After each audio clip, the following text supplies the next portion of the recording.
Hi guys, today we're going to be fitting a Rapid Inflation Systems high mount alternator kit. These kits are patent pending. So they move the alternator from the OEM position down in the bottom of the engine bay to the top of the engine bay in the center.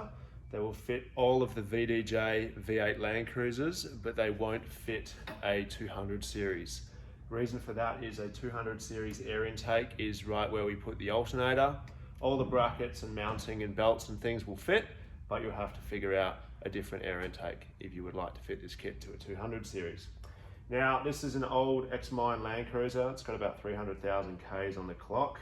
And this one's been running one of our engine-driven air compressor kits for a long time now. So it's got a lot of the things that need to be done already done to it. Now, we also do an engine-driven air compressor kit for these V8 Landcruisers. The engine-driven air compressor kits include all of the brackets to high mount the alternator because we fit the engine-driven air compressor where the alternator used to be.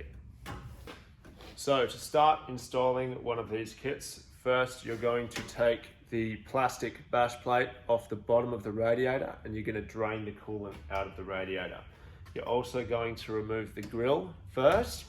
Then you're going to remove the air box and the coolant reservoir that sits next to your radiator.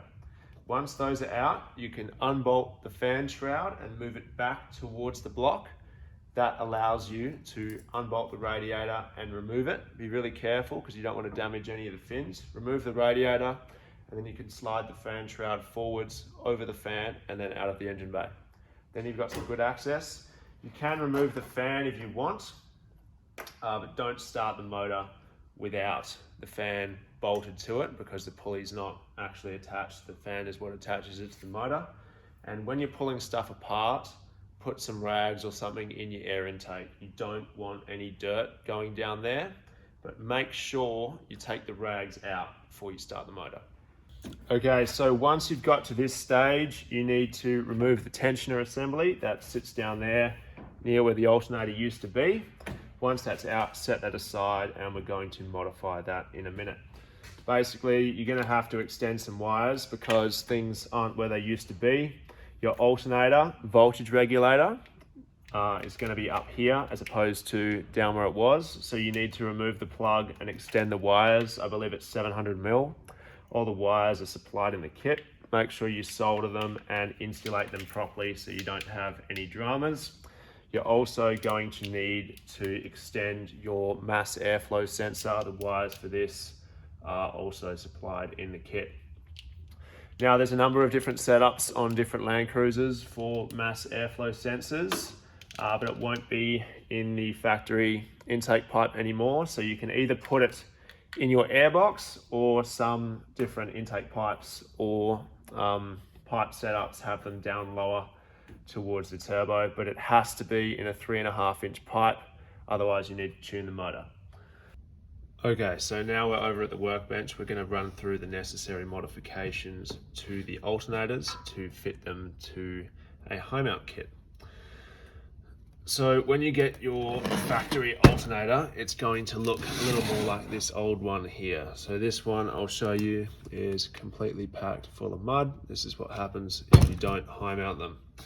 So basically we need to dismantle the alternator.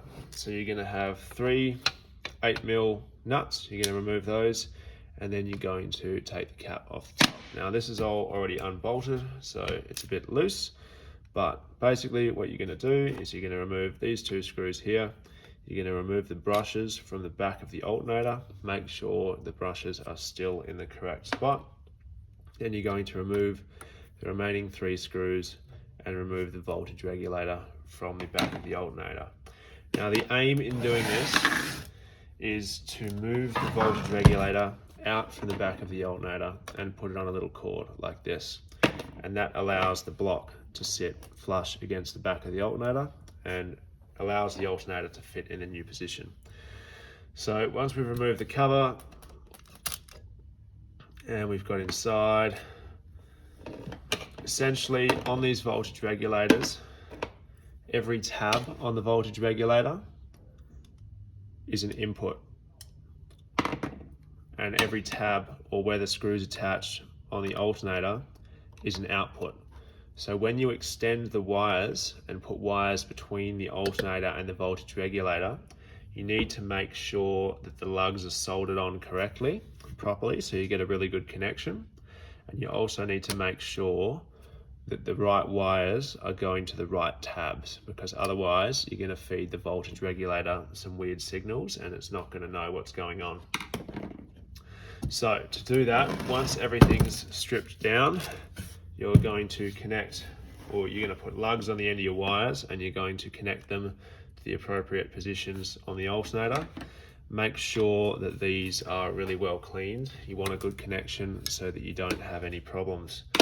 And you're also going to need to connect a wire to the connection that was soldered on, solder a wire to it, and then also solder the wire on the other end to your voltage regulator, like you can see has been done on this one here. Once you've got your wires all connected, bolt them through your voltage regulator, put some Loctite on there so they don't move around, and make sure that this is all wrapped up and insulated correctly. Before refitting all of the wires and before you put the brushes back in, you're going to take the little isolator part supplied in the kit and you're going to place it in the alternator. Now, this part allows you to remount the brushes without the voltage regulator, because the end of the voltage regulator holds one of the lugs to keep the brushes in place. So this part replaces that and allows you to mount the voltage regulator separately from the alternator. So the trick with putting these brushes back on is, obviously, if you try and push this over the shaft, it's going to hit the side of the brushes and you're not going to be able to fit it. So you need to push the brushes in, and from the top you need to put a small piece of metal inside it, and that holds the brushes down, and then you can slide it over the shaft before removing your small piece of metal, and then the brushes will come into contact. Now, this is the stage you need to get to before you reinstall all of the screws, and just make sure that when you put the screws on, that the contacts are in the correct positions as well. Once you have relocated your voltage regulator, just make sure you wrap this up and insulate it properly so you don't get all these terminals shorting on things. And then you're going to install your charge wire off this port on the back of the alternator. So with this charge wire, just make sure you insulate the first 300 mil of it really well. Just wrap it up. It's going to run along the block and we don't want it to get nicked on any sharp edges and cause a short circuit. And also on this lug here, you want to put the lug on upside down so that the wire is close to the alternator, not the block. We want to keep this nice and low profile here. Once you've done that, we're just going to reinstall the cap for the alternator.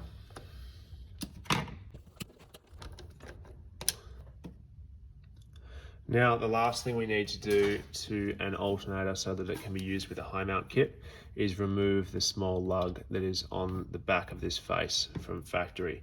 So basically what you want to do is, lug only usually extends halfway down, or even if it goes the whole way down, you want to make this flush with the back here. So you want to make it so that it doesn't stick out any further than is necessary. So what you want to do is you want to wrap up your alternator so that you don't get any dust inside it, and cut that lug off, smooth it off, and make sure there's no sharp edges. So the next thing we need to do is make the necessary modifications to the tensioner assembly. So first thing you need to do is check that your idler pulley is all right. These usually have a little bit of play in them, so don't be concerned if it moves slightly. They move a little bit when they're new, but you don't want any grinding noises or excessive play in it. So at the bottom of these, they have a stud that used to hold the alternator. You're going to grab that with a set of vice grips and you're going to twist it out and remove that stud because it's no longer needed. So this post here, this main post is threaded. So you're going to need to lower this post. It's usually a little bit longer. So you want to make sure that when you cut it dead flat. It needs to be flush or parallel with the surface that this mounts on. Otherwise, your idler pulley is going to run on weird angles. So from the cast surface, so here, this lug here, the machine surface is higher than the cast surface. So we're going to give you a cast measurement and a machined measurement, and then you'll be able to get it almost exactly to how we've done it here. So from the cast face, it should be 83 millimeters to the top, and from the machined face, it should be 84.7 millimeters. And that will get you exactly where you need to be. The last thing that we need to do is we need to lower this surface here. So from the base of the idler assembly, it needs to be 87 millimeters from the bottom. So this one's not critical, just slice it off, get rid of the sharp edges, and you'll be fine. It's not used for anything. This one here, you need to make sure that the thread goes deep enough, and you need to clean the thread out with a tap. If you don't clean the thread out with a tap, you might have a few issues getting the bolt in, because these Landcruisers tend to spend a lot of time in the mud. And you also need to countersink the top of this slightly. The reason for that is that when you fit the bracket to this plate, the bracket's countersunk, and the bolt has to be a countersunk bolt as well. And the bolt is big enough that the countersink will protrude very slightly out the bottom of the plate. So you need to countersink this, and then you need to install this plate temporarily and snug it up, just to make sure that it's biting on the plate and it's not bottoming out on the material below. And then we're going to remove this because it needs to be fitted to the car after the tensioner assembly is fitted to the car. So to summarize, we're going to remove the stud, we're going to shave this down, run a tap through it and countersink it, make sure it's flat, and this one we're going to cut it down and remove the sharp edges. Now, while we're over at the bench, I'm also going to show you how to install this lower idler bracket, because it's going to be hard for me to show you with the angles when I do it on the car. So basically what happens is you've got a locating tab and you've got a main countersunk bolt on the top, and this hole here is raised 5 millimeters, and that is what your idler pulley, your ribbed idler pulley sits on. So you need to make sure this little locator here, this tab goes over the top of that locator, and then the countersunk bolt hole lines up with the hole here. So you need to put this tab over first, and then you need to put the countersunk bolt in. If you put the countersunk bolt in, this one won't slide over the locating tab. So it's important that you install this whole tensioner assembly before you put this plate on, otherwise you won't be able to tighten this bolt in the center of the tensioner assembly. So tensioner assembly on the car, and then fit this afterwards. Okay, so there's a few things we need to do down here under the intercooler. So there's a hose, a coolant hose, used to run and butt into this hose here, but what we're going to do is we're going to extend it slightly using the supplied hose in the kit. You're going to put the barb that's supplied into the old hose and then use the hose clamps to extend the line. So we're going to move this line over, and there's a little bar that holds it in place that's supplied. And we're also going to extend these vacuum lines here. Make sure you put the vacuum lines on the right ports, and the extended vacuum lines are supplied in the kit. Okay, so now that we've made the necessary modifications to the tensioner, we're going to go ahead and install it.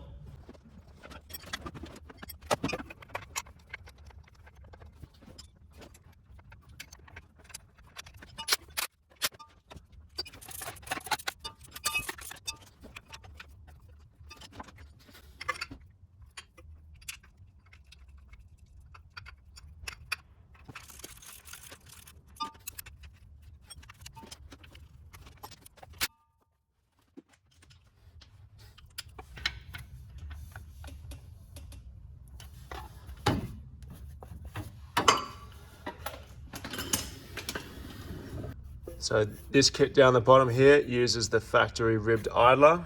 Just check that it spins freely and it is aligned. Alright, so before we fit the rest of the kit, we're going to use this little supplied piece here to move this coolant hose out the way. So what you're going to do is you're going to loosen off this earth connection. Now you've got to make sure that this earth connection has a good connection. It's got to be clean and it's got to be flush up against the block. If that doesn't have a good connection, then the engine won't start. So then leave the connector up against the block and then put this on top. So make sure that the connector is touching the block and then put this spacer on top of the connector, because otherwise when you bolt it down, the connector might insulate it from the block. So make sure that the bolt goes through the connector, then through the lug, and then into the bolt.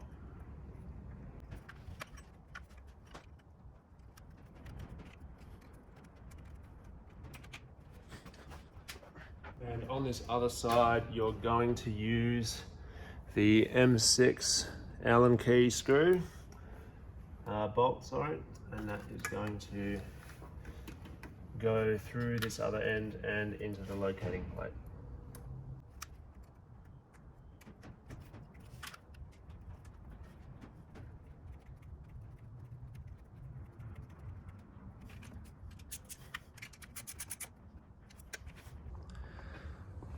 Alright, so now that we've finished with the tensioner and the lower tensioner brackets in place, we're going to actually high mount the alternator. So you just want to put your alternator up out the way and run the wire with the voltage regulator behind your oil fill. And then you want to start your charge wire coming through in the right spot. So you just want to go behind this housing here and then run it out towards the battery. Just make sure that doesn't fall off. And now it's time to fit the bracket with your two idlers. Make sure your idlers are on and are spinning freely. Then you put the bracket in here. So you're going to remove the Toyota intercooler mount, and this one is an additional one on the bracket that will hold your intercooler in place. So make sure everything lines up and get it in there. Okay, so your mass airflow wire should be running out the corner here. Your alternator voltage regulator wire needs to run behind this intercooler bracket mount, and then this corner of the bracket here has to go over the top of the Toyota intercooler bracket. Make sure all the bolt holes line up into the block, and then use the M10 bolts and a spring washer as well as a washer to secure the bracket to the block.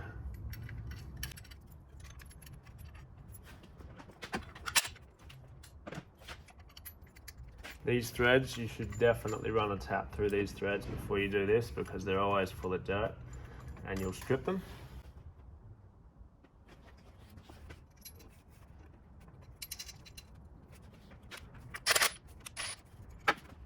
Before you tighten everything up completely, put all the bolts in.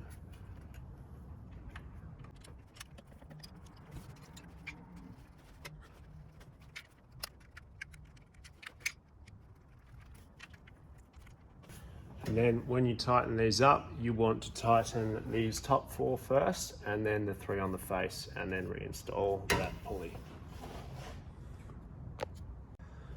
The best place to run your mass airflow sensor is out through the corner of this bracket here. And make sure it's not going to get pinched. Alright, tuck all the wiring in. And then you want to bolt everything down.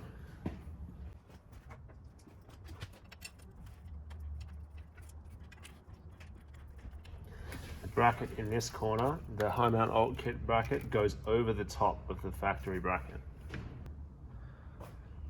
Okay, now that we've got that all tightened down, you want to pull your charge wire out, and you've got to feed it through from the inside of the bracket. And then it's time to put the alternator in its new position. So just make sure all these wires are out the way. And then as you pull the alternator down, make sure the wires feed through properly.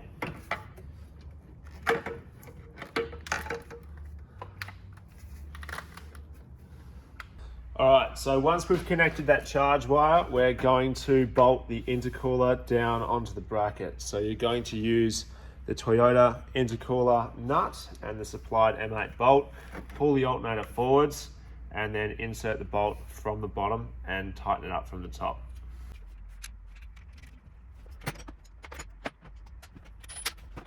Once that's secure, you're going to use the M8 bolts with a washer and a spring washer, and you're going to slot them in on this driver's side of the alternator.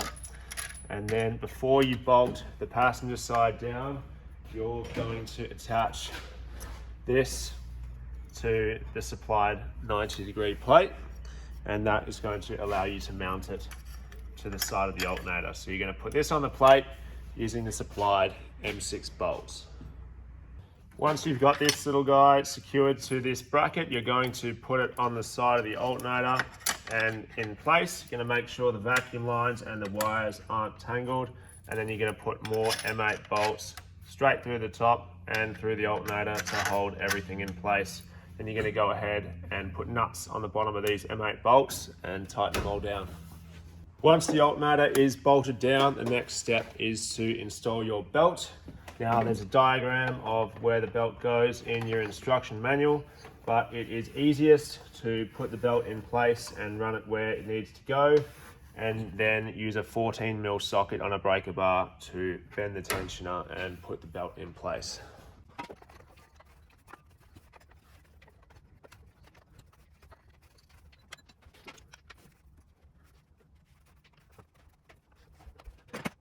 Now, it's really important that you make sure the belt is correctly running on all of the pulleys.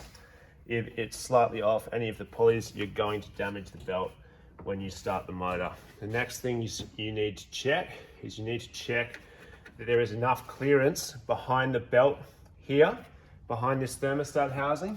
There is a little rib that comes off to support the thermostat housing, and on most cars the belt will touch it. So you need to get in under here and clearance it with a die grinder. You need to make sure it can go through. You don't want to take too much away, you just want a few mil of clearance. You don't want your belt hitting the block. You also need to make sure that the belt is clearing this coolant pipe here. If the belt is too close to this coolant pipe, when you're running, it's going to touch the coolant pipe. If it's too close, get a planishing hammer and tap the pipe out of the way. Once you're happy the belt's in the correct spot, it's a good idea to check the alignment of all the pulleys. You can use a digital angle finder to make sure that they're all vertical, and then you want to make sure that all of the pulleys are flush or square with the front face of the crankshaft, and that'll make sure your belt runs properly. Once you've got everything done and you're happy with it, you've checked all the clearances and you're happy the belt's going to run fine, then you need to go ahead and put everything else back in, and then it's time to fit the air intake.